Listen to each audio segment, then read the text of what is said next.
Hello everyone, welcome to my channel. दोस्तों, आज की ये वीडियो बहुत ज़्यादा इम्पॉर्टेंट होने वाली है हमारे बीए प्रोग्राम 4th सेमेस्टर वाले स्टूडेंट्स के लिए।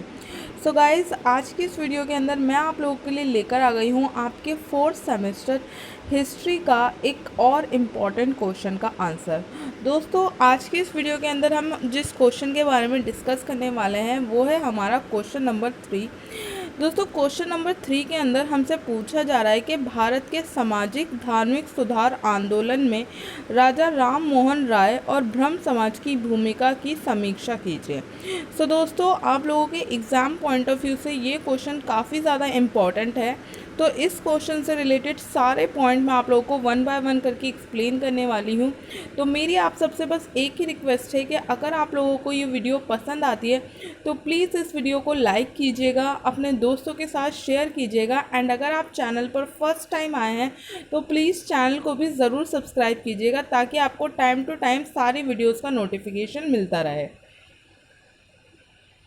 दोस्तों, हमारा जो सबसे पहला और इम्पॉर्टेंट पॉइंट है वो है हमारा परिचय। तो इस क्वेश्चन के आंसर में आप लोग परिचय कुछ इस तरीके से लिखेंगे कि सामाजिक और धार्मिक जीवन के कुछ पहलुओं के सुधार से प्रारंभ होने वाले जागरण ने समय के साथ देश के सामाजिक, आर्थिक, सांस्कृतिक और राजनीतिक जीवन के सभी पहलुओं को प्रभावित किया। 18वीं सदी के उत्तरार्ध में कुछ यूरोपीय और भारतीय विद्वानों ने प्राचीन भारतीय दर्शन, विज्ञान, धर्म और साहित्य का अध्ययन प्रारंभ किया।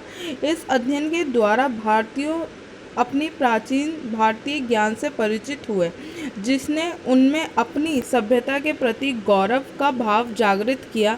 इसने सुधारकों को उनके सामाजिक और धार्मिक सुधार के कार्य में भी सहयोग प्रदान किया। उन्होंने सामाजिक रूढ़ियों, अंधविश्वासों, अमानवीय व्यवहारों व परंपराओं के प्रति अपने संघर्ष में जनमत तैयार करने के लिए प्राचीन भारतीय ग्रंथों के ज्ञान का प्रयोग किया। ऐसा करने के दौरान उनमें से अधिकांश ने विश्वास, आस्था के स्थान पर तर्क का सहारा लिया। अंततः भारतीय सामाजिक व धार्मिक सुधारों ने अपने उद्देश्य की प्राप्ति के लिए एक तरफ अपने पाश्चात्य ज्ञान का प्रयोग किया तो दूसरी तरफ प्राचीन भारतीय विचारों को भी महत्व प्रदान किया। दोस्तों, इस क्वेश्चन के आंसर में आपको परिचय इस तरीके से लिखना है। बेसिकली यहाँ पे बात की जा रही है उस टाइम की जब हमारे इंडिया के अंदर ब्रिटिशर्स का राज था, और जो ब्रिटिशर्स थे वो हमारे इंडियंस को ऐसा दिखाते थे कि जो हमारी जो संस्कृति है, जो हमारा कल्चर है, वो उनकी कल्चर से कम है, यानी कि उनके कल्चर से नीचे है।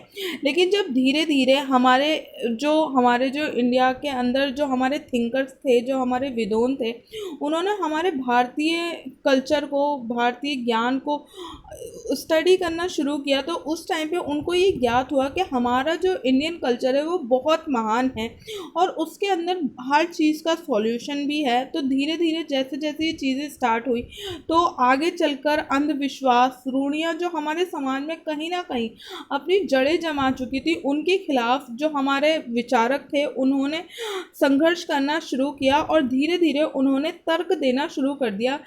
अच्छी चीज़ों को उन्होंने तर्क दिया कि ये काम होना चाहिए और बुरी चीज़ों को उन्होंने तर्क के ज़रिए से हटा दिया। तो दोस्तों, आप लोग इस पॉइंट को ध्यान रखिएगा, ये पॉइंट आप लोगों के लिए काफ़ी ज़्यादा इम्पॉर्टेंट है। इसके बाद है हमारा अगला क्वेश्चन, अगला पॉइंट। दोस्तों, हमारा अगला पॉइंट है राजा राम मोहन राय। राजा राम मोहन राय का जन्म संभावितः 1772 में बंगाल के एक संपन्न परिवार में हुआ था। उन्होंने पारंपरिक संस्कृत शिक्षा बनारस में और पारसी व अरबी का ज्ञान पटना में प्राप्त किया। बाद में उन्होंने अंग्रेज़ी, ग्रीक और हिब्रू भाषा भी सीखी। वे फ्रेंच और लैटिन भाषा के भी जानकार थे। उन्होंने न केवल हिंदू बल्कि इस्लाम, ईसाई और यहूदी धर्म का भी गहन अध्ययन किया। उन्होंने संस्कृत बंगाली, हिंदी, फारसी और अंग्रेज़ी भाषा में अनेक पुस्तकें लिखी। उन्होंने एक बंगाली भाषा में और एक फारसी भाषा में अर्थात 2 समाचार पत्र भी निकाले। मुगल शासकों ने उन्हें राजा की उपाधि प्रदान की और अपना दूत के रूप में इंग्लैंड भेजा। वे 1831 में इंग्लैंड पहुँचे और वहीं 1833 में उनकी मृत्यु हो गई। वे भारत के अंग्रेज़ी शिक्षा के समर्थक थे और मानते थे कि नव जागरण के प्रसार और विज्ञान की शिक्षा के लिए अंग्रेज़ी का ज्ञान आवश्यक है। वे प्रेस की स्वतंत्रता के प्रबल पक्षधर थे और इसी कारण उन्होंने प्रेस पर लगे प्रतिबंधों को हटाने के लिए आंदोलन भी चलाया। सो दोस्तों, ये वाला पॉइंट आप लोग ध्यान रखिएगा। इस पॉइंट के अंदर मैंने आप लोगों को राजा राम मोहन राय के बारे में, उनके जीवन के बारे में बेसिक सी इन्फॉर्मेशन प्रोवाइड की है। तो दोस्तों, ये पॉइंट इम्पॉर्टेंट है क्योंकि आपके क्वेश्चन के अंदर राजा राम मोहन राय के बारे में ही पूछा गया है। तो ये पॉइंट इम्पॉर्टेंट है, आप लोग इस पॉइंट को ध्यान रखिएगा। इसके बाद हमारा अगला पॉइंट है सामाजिक धार्मिक सुधार आंदोलन में राजा राम मोहन राय और ब्रह्म समाज की भूमिका। राजा राम मोहन राय का मानना था कि हिंदू धर्म में प्रवेश कर चुकी बुराइयों को दूर करने के लिए और उसके शुद्धिकरण के लिए उस धर्म के मूल ग्रंथों के ज्ञान से लोगों को परिचित कराना आवश्यक है। इस उद्देश्य की प्राप्ति के लिए ही उन्होंने वेदों व उपनिषदों का बंगाली भाषा में अनुवाद कर प्रकाशित करने का कठिन कार्य किया। वे एक ऐसे सार्वभौमिक धर्म के समर्थक थे जो कि एक परम सत्य के सिद्धांत पर आधारित था। उन्होंने मूर्ति पूजा व अंधविश्वासों व पाखंडों का विरोध किया। सो दोस्तों, राजा राम मोहन राय जो थे, उनका ये मानना था कि हिंदू धर्म के अंदर जो भी बुराइयां आ गई हैं वो हिंदू धर्म की मूल से नहीं आई हैं। मतलब हिंदू धर्म के अंदर ये बुराइयां पहले नहीं थी। तो इसीलिए ये बहुत ज़रूरी हो गया था कि हिंदू धर्म के अंदर से इन बुराइयों को दूर करने के लिए लोगों को प्राचीन वेदों के ज्ञान से अवगत कराया जाए और उनको बताया जाए कि वेदों के अंदर बेसिकली लिखा क्या है और आज उसका क्या अर्थ निकाला जाता है। तो दोस्तों, उन्होंने वेदों का बंगाली भाषा के अंदर अनुवाद किया जिससे कि जो अलग अलग भाषा के लोग हैं वो भी उनको अच्छे से स्टडी कर सके। प्लस उन्होंने जो मूर्ति पूजा है, जो अंधविश्वास है, उसका डटकर विरोध किया। तो ये पॉइंट आप लोग ध्यान रखिएगा। इसके बाद है ब्रह्म समाज। धार्मिक सुधारों के क्षेत्र में उनका सबसे बड़ा योगदान उनके द्वारा 1928 में ब्रह्म समाज की स्थापना करना था, जो कि धार्मिक सुधार आंदोलन के तहत स्थापित प्रथम महत्वपूर्ण संगठन था। उन्होंने मूर्ति पूजा और अतार्किक अंधविश्वासों व पाखंडों का विरोध किया। ब्रह्म समाज के सदस्य किसी भी धर्म पर हमले के खिलाफ थे।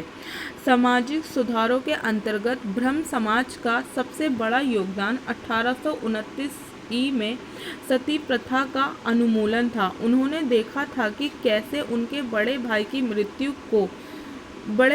मृत्यु के बाद उनकी पत्नी को ज़बरदस्ती सती होने के लिए विवश किया गया।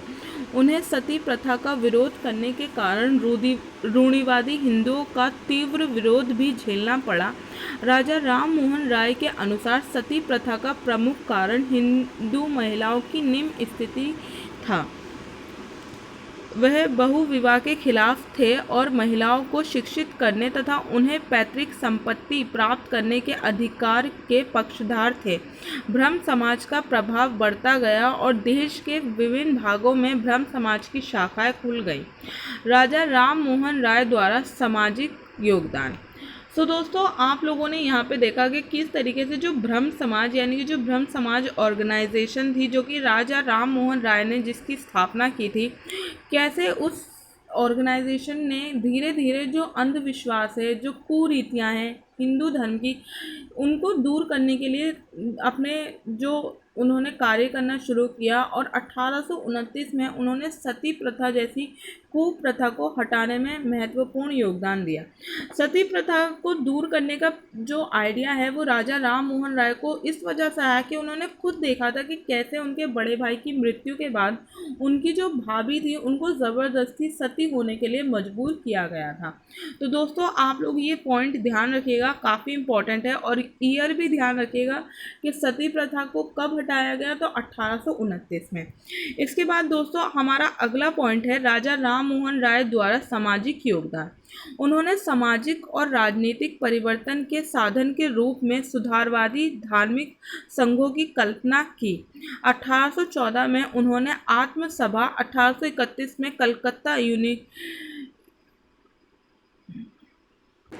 1831 में कलकत्ता में यूनिटेरियन एसोसिएशन और 1828 में ब्रह्म सभा या फिर ब्रह्म समाज का गठन किया।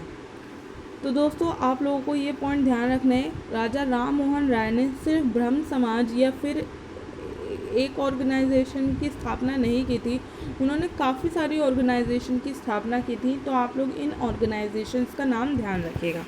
इसके बाद दोस्तों हमारा अगला पॉइंट है, उन्होंने महिलाओं के अधिकारों के लिए अभियान चलाया, जिसमें विधवाओं के पूर्ण विवाह का अधिकार और महिलाओं के लिए संपत्ति रखने का अधिकार शामिल था। उनके प्रयासों ने 1829 में भारत के तत्कालीन governor general Lord William Bentinck द्वारा सती प्रथा को समाप्त कर दिया और बहुविवाह की प्रथा का विरोध किया। राजा राम मोहन राय ने जाति व्यवस्था, छुआछूत, अंधविश्वास और नशीले पदार्थों के इस्तेमाल के खिलाफ अभियान चलाया। उन्होंने बाल विवाह, बहुविवाह, महिलाओं की निसाक्षरता और विधवाओं की निम्न स्थिति पर प्रहार किया। उन्होंने तर्कवाद और आधुनिक वैज्ञानिक दृष्टिकोण पर जोर दिया।